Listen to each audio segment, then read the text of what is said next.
আসসালামু আলাইকুম।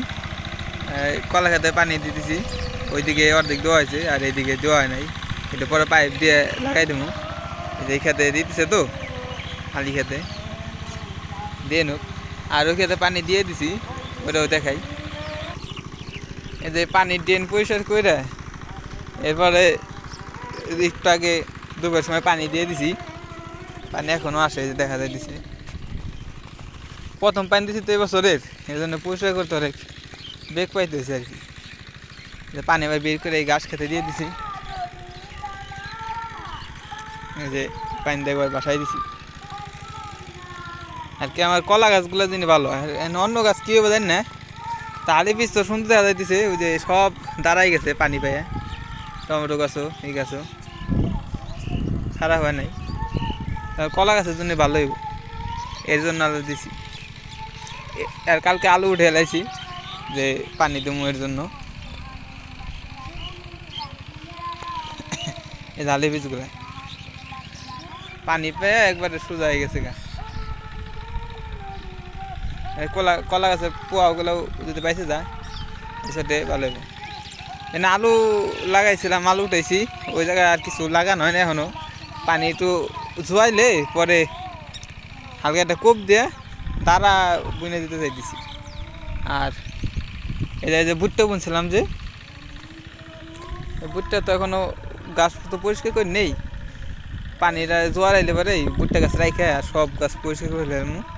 এই যে কালো জোড়া গাছ হয়েছে এগুলো রাখুন না, সব পরিষ্কার করে খালি শুধু ভুট্টা গাছ পাতলা পাতলা করে রাখুন।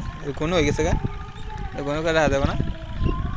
আর এই কলা গাছ যাক দেখা যাক কি হয়, পানি দেওয়াটা খুব দরকার আসলে। আর ওই সাইডে দেখায় একটা জিনিস, এই যে এই ড্রেনটাও খুদমো, ওই যে ওই কলা গাছ যেমন ড্রেন করছি না, এই সাইডে এই ড্রেনটা খুদমো আর ওইদিকে খুদমো একটা ড্রেন, আর মাঝখানে একটা ড্রেন খুদমো। গাছ গাছ ভিজে গেছে পুরোটা তুলে ধরে। আমার পানি দিয়ে তো আবার বাসায় দিয়ে সাইডে দিছি এই খেতে।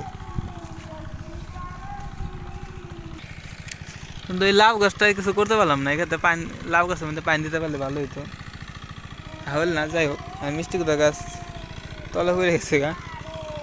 একটা জিনিস দেখাই, এই যে কুকুর হাঁটছে দেখছেন, কেদার মধ্যে কুকুর হাইটা ওই যে নষ্ট করে ফেলছে।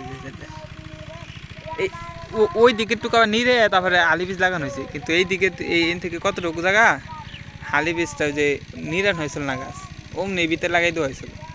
যাক পাইছে, যাক মাটি একটু এলে পরে নিরাই দেবানি, হালি বসে একটু তাজা হয়ে গেছে। তো গাছ অনেক, গাছগুলো নিয়ে যেতে দেখা যাইতেছে কি, এই যে কলা গাছগুলো সিরিয়ালে, এই কলা গাছ পইসে যায় তারপরে গুঁড়া উঠেই যায় না, কারণ গুঁড়া থেকে আবার পরে সারা বাইর। যেমন এই দেখেন, এই যে জায়গায় একটা গাছ ছিল, ওই যে একটা গাছ, হ্যাঁ, আর একটা গাছ এই জায়গা ছিল, এই গাছটা গোড়াটা পয়সা গেছিলো, পরে গাছ উঠে ফেলাই দিচ্ছি আর কি, উপরে কাইটে ফেলছি, মোথা উঠেনি। অনেকে বলে যে গাছ হয় নাই, একজন বলতেছে, কিন্তু না, এই যে আবার কলা গাছের পোয়া, এটা কিন্তু কলা গাছের পোয়া বেরিয়েছে। এই এমনি কিন্তু কলা গাছের পোয়া বেরা, এর জন্য কোন সময় সহজেই গাছ মরে গেলে ওটা উঠেই যায় না। ওই যেমন ওই থেকে একটা মরে গেছে, ওগুলো উঠাম না। এই যে পয়সা যাইতেছে, ওগুলো উঠাম না। বেগুন গাছগুলো একবার পানি পায় মানে মানে টন টন হয়ে গেছে গা। দুপুরে পানি দিছি আর এখন টন টন একবারে।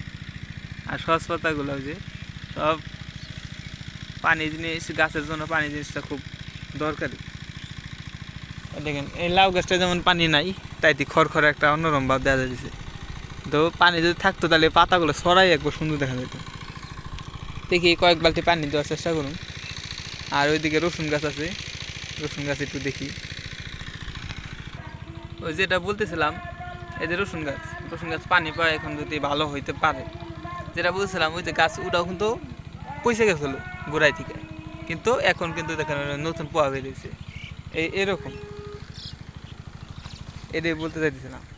আবার এই যে এই গাছটা কিন্তু আর একটা পোয়া বেরোবে, আবার গোড়াই থেকে ওই আর একটা ছোটো পোয়া বেরিয়েছে, দেখা যাচ্ছে কি না, কিন্তু পানি এই দেখা পারলাম না, তো পরে অন্য সময় দেখাম আর কি।